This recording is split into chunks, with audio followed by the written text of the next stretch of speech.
여러분, 9월 2차 민생회복지원금 10만 원 그냥 가만히 있으면 그대로 사라집니다.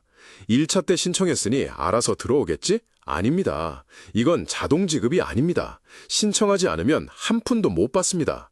10월 31일 단 하루라도 놓치면 이 돈은 유령돈처럼 증발합니다. 이 사실 모르고 있다가 놓치신 분들 지난번에도 수두룩했습니다. 이번에도 똑같이 당하시겠습니까? 실제로 코로나 때는 수십만 명이 신청하지 않아 그대로 날렸습니다. 서울의 한 60대 맞벌이 부부는 이렇게 말했죠. 다들 준다고 하길래 당연히 알아서 들어오는 줄 알았어요. 일하느라 날짜도 모르고 있다가 마감 후 알아봤더니 끝났더라고요. 그 돈이 무슨 큰 돈이냐 할 수도 있지만 그땐 정말 억울하고 속상했어요. 이 억울한 경험 다시 반복하실 겁니까? 신청은 9월 22일부터 10월 31일까지 단 하루도 늦으면 안 됩니다. 첫 주는 요일제, 그 이후는 자유신청, 온라인은 카드사 앱, 오프라인은 은행, 주민센터 방문, 단 3분이면 됩니다. 기준은 소득 상위 10% 제외, 작년 기준 4인 가구는 월 건강보험료 35만 원, 3인 가구는 32만 원, 2인 가구는 28만 원을 초과하면 상위 10%. 생각보다 높은 기준이죠. 그래서 많은 분들이 대상입니다. 받은 돈은 반드시 11월 말까지 다 써야 합니다. 남기면 그냥 사라집니다. 이번엔 절대 가만히 있지 마세요. 이건 혜택이 아니라 권리입니다. 자, 그럼 첫 번째 이야기, 바로 내 돈 10만 원이 제가 되어 사라지는 것을 막는 법부터 시작하겠습니다. 결론부터 아주 명확하게 뇌리에 박히도록 말씀드릴게요. 2차 지원금 절대 자동으로 들어오지 않습니다. 이건 단순히 못 받는 수준의 이야기가 아닙니다. 국가가 이미 여러분 앞으로 배정해둔 10만 원을 내가 신청이라는 단 한 번의 행동을 하지 않아서 내 손으로 직접 소멸시켜버리는 겁니다. 내 몫으로 차려진 밥상을 내가 발로 걷어차는 것과 똑같은 일이에요. 신청 마감일인 10월 31일 자정이 지나면 이 권리는 완전히 영원히 소멸됩니다. 다시는 이의 신청도 구제 방법도 없습니다. 그냥 내 돈 10만 원이 유령돈이 되어 사라지는 겁니다. 이게 그냥 하는 말이 아닙니다. 과거에도 비슷한 지원금이 있었죠. 그때 정말 똑같은 이유로 지원금을 놓치신 분들이 많았습니다. 저희가 과거 전국민 재난지원금 신청을 놓쳤던 분의 이야기를 어렵게 들어봤습니다.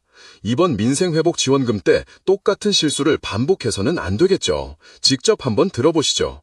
황당하죠. 1차 때 다 신청해놨으니까 당연히 다음번에도 자동으로 될 줄 알았어요. 뉴스에서도 준다고만 했지 또 신청해야 한다고는 크게 못 들어본 것 같고요.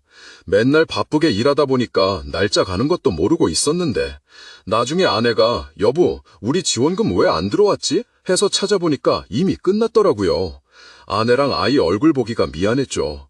그냥 못 받은 게 아니라 제 손으로 버린 돈 같아서 더 속상해요. 그 돈이 무슨 큰 돈이냐 할 수도 있지만 그때 같은 때 그게 어딥니까? 정말 억울하고 속상합니다. 정말 안타까운 사연이죠. 자, 그럼 이런 억울한 일을 당하지 않으려면 우리는 정확히 어떻게 해야 할까요? 바로 신청을 하는 겁니다. 여기서 많은 분들이 또 한 가지 고민에 빠지십니다. 그래서 신용카드로 받는 게 좋아요? 아니면 지역화폐로 받는 게 좋아요? 이건 정답이 없습니다. 다만 내가 어디에 더 가치를 두느냐에 따라 선택이 달라질 수 있습니다. 제가 두 가지 선택지의 장단점을 알기 쉽게 설명해 드릴 테니 들어보시고 나에게 맞는 걸 고르시면 됩니다. 먼저 나는 10원이라도 더 이득을 보고 싶다 하시는 분들은 무조건 신용카드나 체크카드가 유리합니다. 왜냐하면 이중 혜택을 받을 수 있기 때문입니다. 나라에서 준 지원금을 쓰면서 동시에 내가 쓰는 카드 자체에 할인이나 적립 혜택까지 함께 챙길 수 있다는 뜻이죠. 예를 들어 제가 마트에서 5% 할인해주는 카드로 지원금을 쓴다고 생각해보세요. 10만 원어치 장을 보면 지원금 10만 원이 나가는 동시에 카드사에서 5천 원을 추가로 할인해주는 겁니다. 나라에서 준 돈으로 공짜로 장 보고 카드사에서 덤으로 5천 원 용돈까지 받는 셈이죠.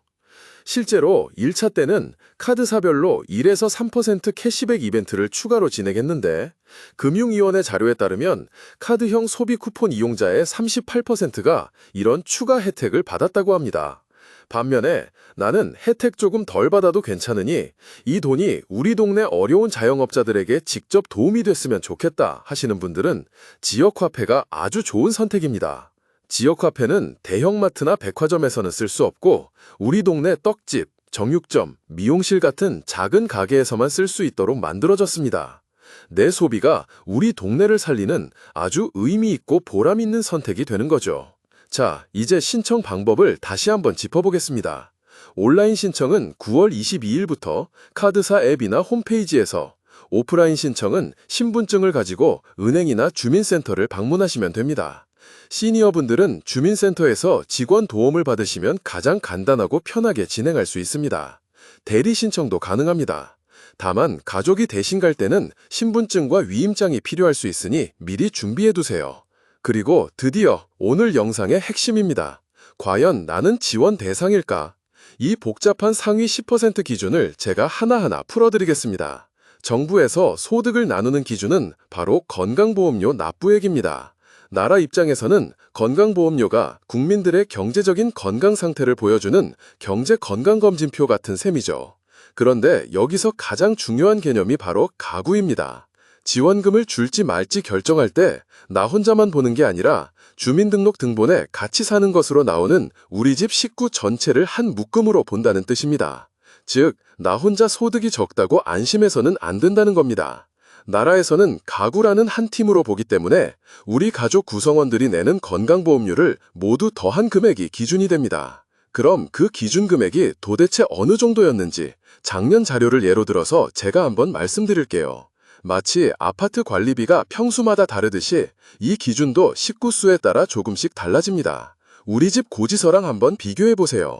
먼저 2인 가구, 그러니까 부부 2분만 계시거나 부모님과 자녀 1분이 사는 집은요, 가구 전체의 월 건강보험료를 약 28만 원 정도보다 많이 내면 상위 10%에 해당될 수 있었습니다. 자녀가 1명 있는 3인 가구는 기준이 조금 올라가서 월 약 32만 원 정도였고요. 가장 일반적인 4인 가구의 경우에는 월 약 35만 원 정도를 넘으면 이 집은 살림이 넉넉하구나 하고 본 겁니다. 혹시 자녀가 많은 5인 가구라면 기준이 월 약 38만 원 정도로 더 높아졌습니다. 다시 한번 말씀드리지만 이 금액은 작년 기준이고 참고만 하시는 게 가장 정확합니다.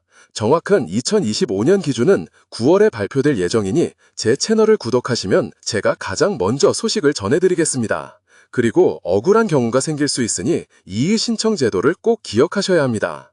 예를 들어 작년엔 아들이 같이 살아서 건보료가 높았는데 올해 초에 결혼해서 분가했어요 하는 분들은 가구 구성원이 바뀌었으니 반드시 주민센터에 가서 우리 집 사정이 이렇게 바뀌었으니 다시 한번 봐주시오 하고 말씀하셔야 합니다. 자, 이제 두 번째 중요한 이야기로 넘어가겠습니다.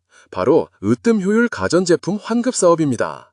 요즘처럼 전기세 무서울 때 오래된 가전제품 바꾸고 싶어도 가격 때문에 망설이셨던 분들 많으시죠. 바로 그런 분들을 위해 정부에서 돈을 돌려주는 아주 좋은 사업입니다. 이건 민생회복지원금과는 전혀 다른 별개의 혜택입니다. 그러니 둘 다 받으실 수 있는 거예요. 어떤 혜택이냐면 에너지 소비 효율이 1등급인, 즉 전기를 가장 적게 먹는 착한 가전제품을 사면 내가 낸 돈의 10%를 다시 현금으로 돌려주는 사업입니다.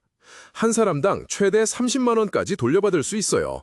예를 들어 제가 200만 원짜리 1등급 냉장고를 샀다고 해볼게요. 그럼 200만 원의 10%인 20만 원을 제 통장으로 다시 돌려받는 겁니다. 만약 300만 원짜리 1등급 에어컨을 샀다면 최대 한도인 30만 원을 돌려받는 거고요. 더 좋은 건 이건 개인별 한도라는 겁니다.